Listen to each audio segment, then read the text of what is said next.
Buenas tardes, decía. Muchas gracias a FESIC por esta gentil invitación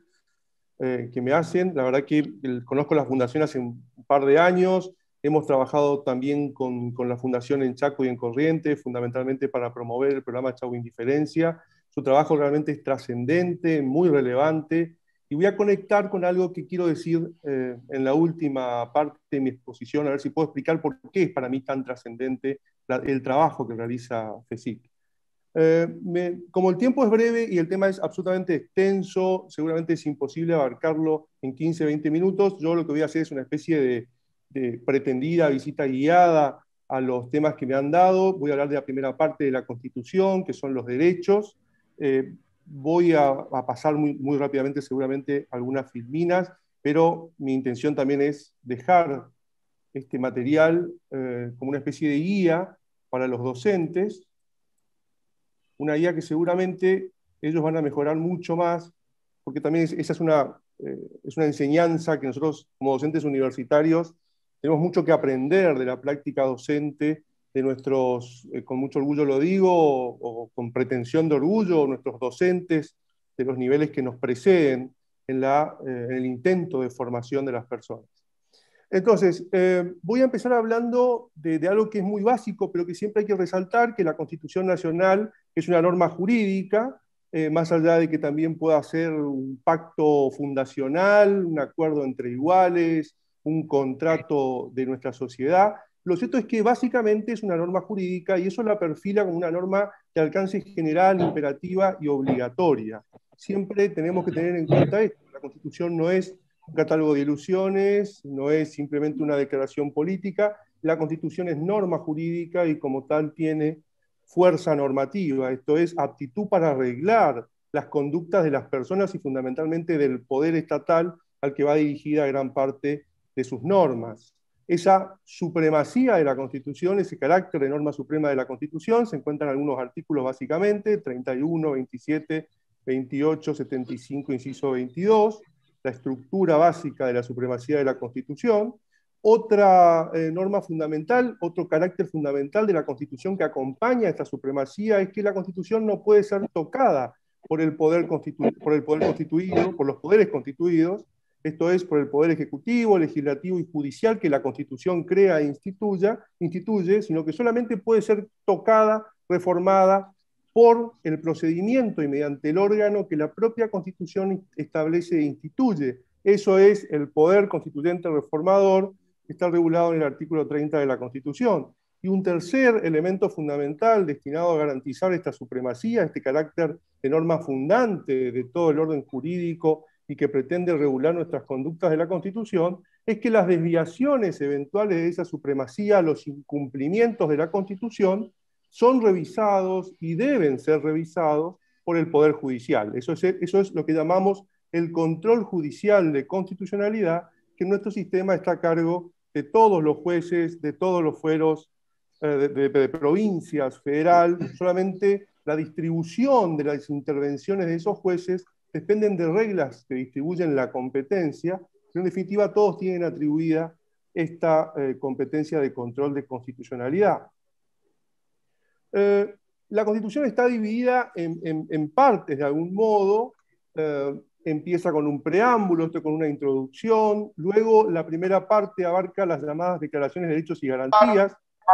esto abarca los artículos 1 a 36, luego se ha incorporado en el año 1994 en la reforma un nuevo capítulo llamado Nuevos Derechos y Garantías de los artículos 36 a 43, y luego empieza la segunda parte llamada Autoridades de la Nación, que abarca básicamente el desarrollo de la organización constitucional del poder, de lo que se van a ocupar los distinguidos profesores que me van a seguir. 44-129, y luego ahí finaliza la Constitución con 17 disposiciones transitorias incorporadas en el año 1994 que tienden a, de algún modo, formular aclaraciones, interpretaciones sobre la aplicación de las normas constitucionales que se reformaron o incorporaron en el año 1994. Yo me voy a ocupar, digo, de la parte de los derechos, esto es, de la parte llamada también dogmática de la Constitución, las constituciones que conocemos a partir de las revoluciones que han dado lugar a ese movimiento que es madre de las constituciones escritas que es el constitucionalismo liberal, tienen como contenidos básicos una parte dedicada a los derechos y una parte dedicada a la organización del poder. Hay que entender que ambas partes están íntimamente relacionadas entre sí. Esos derechos de alguna manera delimitan las competencias y le fijan fines a ese poder que luego va a instituir, crear, regir la segunda parte de las constituciones. ¿Qué son los derechos? Como se ha dicho célebremente, los derechos son conquistas de libertad frente al poder. Entonces, son espacios que las personas hemos ido progresivamente afianzando, ganando, y que hemos intentado volcar en instrumentos destinados a darle una protección permanente, general, no atada al capricho de los eventuales gobernantes. Esos instrumentos son las constituciones. Son entonces también, como digo ahí, espacios de decisión personal, esto es, espacios que nos permiten tomar nuestras propias decisiones, garantizados por el derecho, sin interferencia de terceros. Esta es una clasificación obviamente didáctica que nos permite entender algunos derechos o cómo trata algunos derechos la Constitución. Hay de alguna manera derechos que se llaman explícitos, estos derechos que están enunciados expresamente en la Constitución, pero como es imposible pedirle al constituyente, a las personas que han hecho la Constitución, que prevean exhaustivamente todos los derechos que en el momento en que actúan puedan ser reconocidos o puedan ser declarados en la Constitución, las constituciones sabiamente también incorporan una especie de válvula de escape, que es la llamada cláusula de los derechos implícitos, que nosotros la tenemos en el artículo 33, esto es, que los derechos que están reconocidos en la Constitución no importan de ninguna manera negación de otros derechos que puedan, en nuestro caso, como dice el 33, nacer del principio de soberanía popular o de la forma republicana de gobierno. Entiéndase que las constituciones no crean derechos, los derechos preexisten, los derechos se reconocen a las personas humanas por su calidad de tal. Las constituciones lo que hacen es simplemente declarar esos derechos para darle, insisto, fuerza jurídica y protección jurídica. Los derechos en nuestra Constitución aparecen desde la Constitución histórica en 1853, 1860, pero han sido ampliamente fortalecidos en la reforma de 1994 a partir del establecimiento en el artículo 75, inciso 22, de una serie de tratados o de instrumentos de derechos humanos que lo que hacen es ampliar el techo de derechos, ampliar el reconocimiento de derechos que tiene la Constitución. El 75, inciso 22, básicamente lo que hace es enumerar una serie de 11 instrumentos internacionales de derechos humanos que están mencionados en esta parte. 1994 fueron incorporados en 1994. Lo que hace es reconocerles la jerarquía constitucional. Esto significa que los pone al nivel de la Constitución, no los incorpora en el sentido de que no pasan a formar parte de esos instrumentos internacionales de la Constitución, sino que tienen reconocida jerarquía constitucional, están puestos al nivel de la Constitución. De esos 11 instrumentos internacionales, destaco dos que me parecen muy importantes. El primero es la Convención Americana de Derechos Humanos, que es el instrumento a través del cual también reconocemos la jurisdicción de la Corte Interamericana de Derechos Humanos y de la Comisión Interamericana de Derechos Humanos, a los fines de velar por el cumplimiento efectivo de los derechos humanos reconocidos en esa Convención de Derechos Humanos. Esto significa que el Estado argentino se reconoce garante y responsable por eventuales incumplimientos frente a esos órganos jurisdiccionales, Corte y Comisión,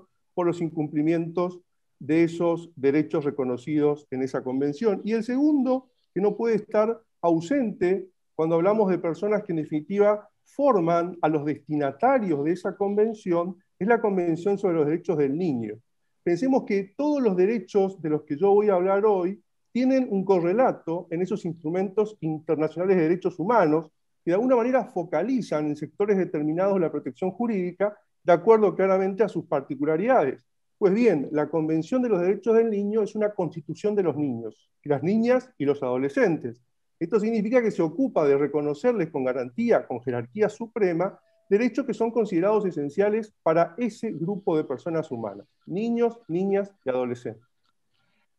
El mismo 75, inciso 22, prevé la posibilidad de que a través de un procedimiento complejo, que exige una mayoría agravada que realiza el propio Congreso, se incorporen, se eleven a jerarquía constitucional otros tratados de derechos humanos, y esto es lo que ha sucedido en 1997, en 2003 y en 2014, la última vez, con las convenciones que están citadas en la FIDIL.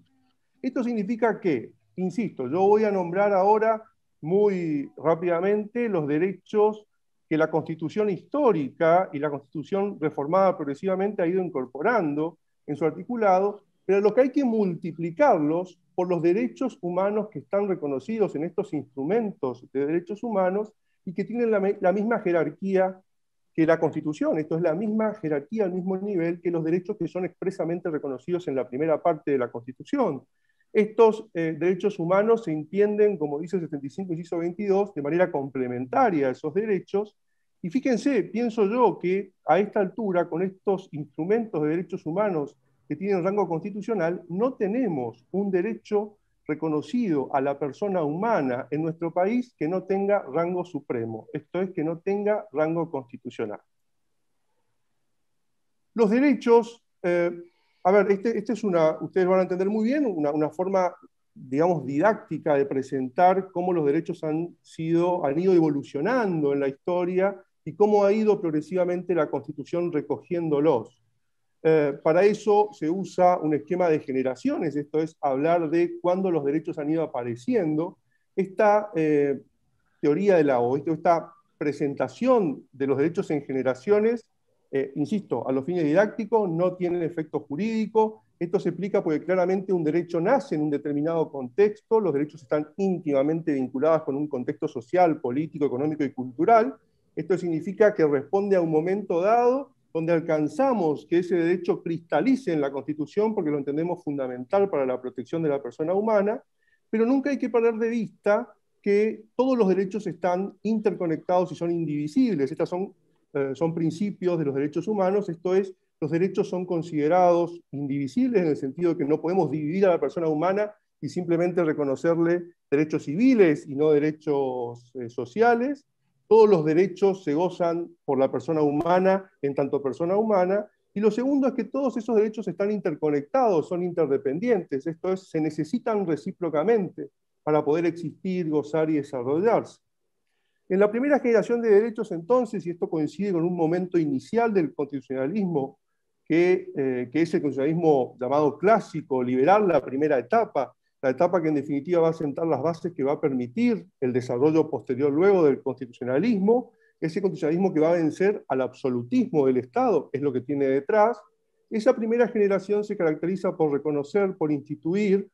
derechos civiles y políticos, derechos de las personas en sociedad, derechos de índole privada mayormente, y los derechos políticos mínimamente necesarios para también desarrollar esa democracia representativa que inicialmente también fue reconocida como forma de gobierno por el constitucionalismo clásico liberal. Luego aparece una segunda generación de derechos, los derechos sociales, los derechos económicos. Esto tiene que ver con la comprensión de que la simple libertad no alcanzaba para que la persona humana pudiera desarrollarse, hacía falta también reconocerle igualdad de algún modo más material, intervención del Estado para favorecer el ejercicio y el goce efectivo de los derechos que se reclamaban, y una tercera generación que aparece cuando nos pusimos más exigentes de alguna manera, cuando nos dimos cuenta que la dignidad humana era el centro de todo el sistema, que la persona humana ocupaba el centro del sistema y que el fin último de todo el ordenamiento jurídico debía ser garantizar la dignidad de las personas humanas.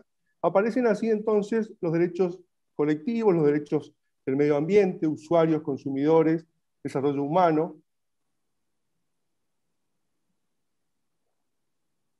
Bien, esto es una especie de parte general que ayuda a entender de alguna manera de qué hablamos cuando hablamos de derechos. Empiezo de alguna manera a hacer una especie de visita guiada muy rápida de dónde encontramos estos derechos de la primera generación. El artículo 14, un derecho que está desde 1853 en nuestra Constitución, establece la enumeración de la mayoría de los derechos civiles y políticos considerados en ese momento como vitales fundamentalmente para el desarrollo del programa que tenían en mente nuestros constituyentes y fundamentalmente ese gran hombre que aportó muchísimo a nuestra Constitución, que fue Juan Bautista Alberdi, esto es el pensamiento de los derechos mínimos necesarios para que su plan de progreso, de educación, de incorporación de las personas al carácter de ciudadano pudiera realizarse. Esos derechos están de alguna manera allí enunciados, sacados del 14, trabajar y ejercer industria lícita, navegar y comercial, el derecho de peticionar a las autoridades, esto es, de formular una reclamación que pueda ser atendida por las autoridades sin que esto implique un resultado favorable, el de entrar, permanecer, salir del territorio argentino, teniendo en cuenta, como se va a explicar después, que somos un Estado federal y por tanto nuestro territorio integra un solo Estado y tenemos dentro de ese territorio, de ese Estado entonces libre circulación acordada por la Constitución, usar y disponer del derecho de propiedad, el derecho de asociarse con fines útiles, profesar libremente su culto, esto es la posibilidad de exteriorizar la creencia religiosa de las personas, y el derecho de enseñar y aprender. Fíjense lo importante que es reconocer desde ya al inicio de nuestra Constitución el derecho de enseñar y aprender, porque esto era entendido desde siempre como una forma de proveer libertad, de proveer posibilidades de progreso, de incorporar a las personas al programa constitucional. Este es un derecho que además luego fue ampliado en el 94 con la cláusula del 75, inciso 19, que prevé que la educación debe ser además gratuita. Sigo, el artículo 15 que prohíbe la esclavitud, una esclavitud que ya en 1853 estaba abolida, pero es una reafirmación de nuestro compromiso con la igualdad de las personas y el reconocimiento de su dignidad. El artículo 16 que reconoce la igualdad de las personas, una igualdad que hay que entender, era en ese momento una igualdad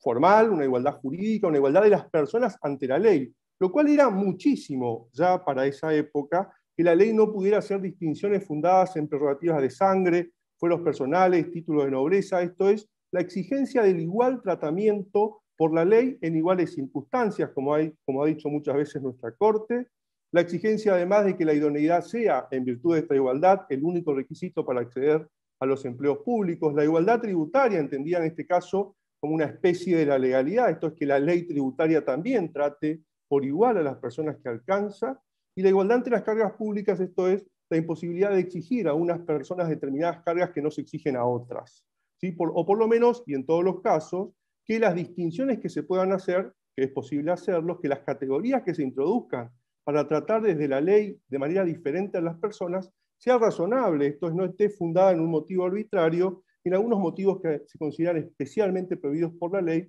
porque se consideran sospechosos al inicio de discriminación. El artículo 17, que es la cláusula o la norma que contiene la protección al derecho de propiedad, se consagra la inviolabilidad del derecho de propiedad y las garantías que protegen esta propiedad. La propiedad es entendida desde el 17 de un modo muy amplio, ¿sí? Como cualquier interés apreciable fuera de la persona, de la libertad, de la vida. Todos los bienes entonces que podemos considerar con algún valor relevante son protegidos por la propiedad. Y entonces, a partir de ese reconocimiento de que es propiedad o que es derecho de propiedad, se le adicionan garantías, estos medios para hacerla efectiva, por ejemplo, exigencia de que su privación solamente pueda hacerse mediante una sentencia fundada en ley, la limitación de la expropiación, que es la potestad que tiene el Estado de apropiarse de un bien privado, para lo cual debe previamente calificarlo como de utilidad pública, una competencia que hace el Congreso, otra garantía, y además previamente indemnizarlo. La protección de los derechos de propiedad intelectual, esto es la creación humana, la creación de la mente, el arte, los objetos culturales, están también protegidos por la Constitución, y la prohibición de la confiscación, requisiciones, esto significa la prohibición de la garantía para impedir que el Estado se apropie arbitrariamente de un bien sin pasar por los procedimientos que han sido establecidos como garantía para su legítima protección. El 18, que es inmenso y muy importante, tenemos ahí las garantías del debido proceso, esto es las garantías que protegen el bien fundamental que tiene una persona, que es, o uno de los más importantes, que es la libertad, esto es las exigencias que hacen o que se imponen al Estado para ejercer su herramienta más letal, que es el derecho penal, esto es la posibilidad de aplicar penas sobre las personas. Una cláusula además que se ha extendido a la protección del debido proceso en otros ámbitos no penales. En definitiva, destaco algunas exigencias fundamentales que encontramos ahí, la exigencia del juicio previo, la inviolabilidad de los derechos. Esto significa que ningún derecho, ninguna persona puede ser afectada si no es con un juicio previo. En el caso penal, además, se refuerza por el principio de retroactividad de la ley penal. Esto significa que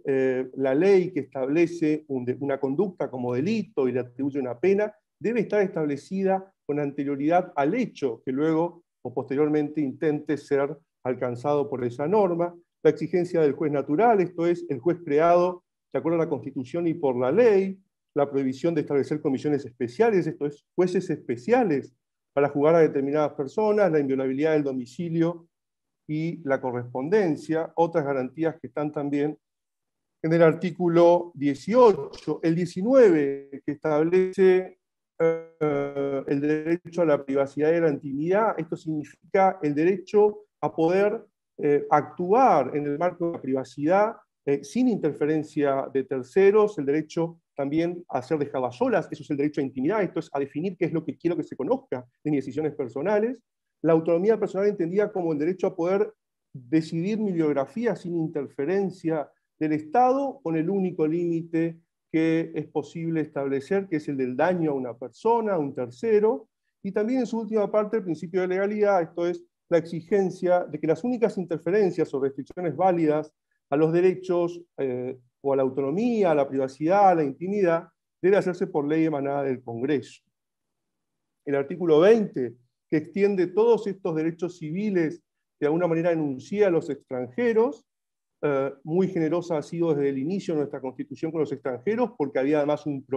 programa de inmigración para poblar nuestro territorio e incorporarlos, por tanto, al goce de los derechos reconocidos a los ciudadanos. Y luego vienen los derechos incorporados en 1994, paso una revista muy rápida para llegar al tiempo. El artículo 36, la llamada cláusula democrática, establece una fuerte defensa del orden constitucional y de la democracia para casos o ante situaciones de eventuales rupturas de ese orden constitucional. Esta es una historia, es una cláusula obviamente fundada en nuestra historia. Destaco de allí como derecho el derecho de la resistencia. Esto es el derecho que tenemos las personas de resistir las órdenes y a las personas que no hubieran accedido legítimamente a su función pública o que, habiendo accedido legítimamente, luego permanecieran sin esa legitimidad, usurparen la función pública, rompieran el orden constitucional, accedieran por medios no democráticos. El artículo 37, que incorpora de manera expresa los derechos políticos, que si bien no habían sido enunciados históricamente, sí surgían claramente del 33, de la forma republicana de gobierno, del principio de soberanía popular. Aquí los expresamos de manera explícita, esto es el reconocimiento de que todas las personas, o todos los ciudadanos, mejor dicho, gozan de los derechos políticos con arreglo a este principio de soberanía popular, sujeta a la reglamentación, la definición de los caracteres del derecho al voto, del voto, como secreto, universal, esto es, alcanza a todas las personas definidas como ciudadanos y ciudadanas, y además obligatorio, que es un carácter que tiene en nuestro sistema el voto. Una cláusula muy importante destinada a garantizar igualdad real de oportunidades entre varones y mujeres, una deuda pendiente, la necesidad de reconocer a las mujeres la discriminación que sufren en la participación política y de establecer medidas de acción positiva, esto es, medidas que son discriminatorias con el fin de combatir la discriminación y de esta manera incorporarlas al proceso político. El artículo 38, que establece o reivindica a los partidos políticos como actores fundamentales de la democracia, lo cito porque en definitiva es parte también de un derecho político, el de formar parte de un partido político, crear un partido político, y las garantías que se reconocen en el marco del 38 para el funcionamiento más democrático de los partidos políticos. El 39 y el 40, que son derechos de participación, establecidos también en el año 1994, que refuerzan el carácter de democracia participativa que ha de alguna manera intentado también establecerse a partir del 94, esto es darnos más herramientas para participar del proceso político. Luego los derechos sociales, esto es la segunda parte de estos derechos que surgen a partir del reconocimiento de la necesidad de la igualdad entre las personas y la necesidad de prestar atención a las personas en su situación grupal, esto es, en determinadas situaciones en las que era necesario recibir una tutela diferenciada o especial. El 14 bis reconoce los derechos del trabajador individual y colectivamente. También reconoce los derechos de la seguridad social, esto es, entendamos que la segunda generación de derechos tiene como principio la solidaridad social, esto es la cooperación de la sociedad que tiene que proveer de alguna manera bienestar y repartir bienestar para todos y para todas. Y luego los muy importantes derechos incorporados en la tercera generación, en el artículo 41, el derecho al medio ambiente, esto es la necesidad de proteger el ambiente, los recursos naturales y el patrimonio cultural, que también se considera parte de alguna manera de ese ambiente. El artículo 42, que refiere a otros derechos también considerados colectivos por el grupo, que en definitiva es protegido aquí, la condición de usuario-consumidor, una relación, la protección especial de una relación que es propia, obviamente, del sistema capitalista, la relación de consumo en la que de alguna manera nos vemos situados diariamente, y la necesidad de proteger entonces a esas personas que son consideradas en esa situación particular que a diario enfrentan, vulnerables, frente a quienes ostentan mayor poder. Y finalmente el artículo 75, inciso 17, para nombrar a otra importante reforma de 1994 que les reconoce a los pueblos indígenas una categoría también una categoría especial en el sentido de reivindicación de el maltrato que habían sufrido inicialmente en la Constitución del 53-60, en cuanto habían sido considerados personas necesitadas de una tutela o de ser llevadas a determinada condición religiosa que se consideraba deseable. Entonces, la consideración de la necesidad de reivindicar históricamente a los pueblos indígenas, otorgándoles derechos que son propios de la comunidad. Termino finalmente, y por eso dije que al final quería vincular la importancia que tiene el trabajo de FESIC con una frase, con una parte de la obra del profesor Pablo Lucas Verdú, que se llama, y es un poco llamativa, el sentimiento constitucional. En realidad, el sentimiento constitucional es un concepto muy amplio, muy estudiado en Alemania, en Francia, en España, pero que dice Pablo Lucas Verdú: así pues, el concepto de constitución es completo cuando a su intelección teorética se une su comprensión emocional mediante el sentimiento que se adhiere al concepto. La enseñanza del derecho constitucional no se agota en la explicación de sus evidentes y necesarias conexiones lógicas y técnicas, requiere además que se insista en la necesidad de que la sociedad se adhiera a aquella sintiéndola como cosa propia. En definitiva, nosotros podemos enseñar la Constitución en términos jurídicos, estamos necesitando que eso que enseñamos prenda como sentimiento, adhiera como sentimiento en todas las personas, y para eso es fundamental que la Constitución se estudie desde el primer nivel de los que forman el trayecto educativo, porque la única forma de que los derechos sean efectivos es si esos derechos son enseñados y conocidos para poder ser ejercidos. Muchas gracias.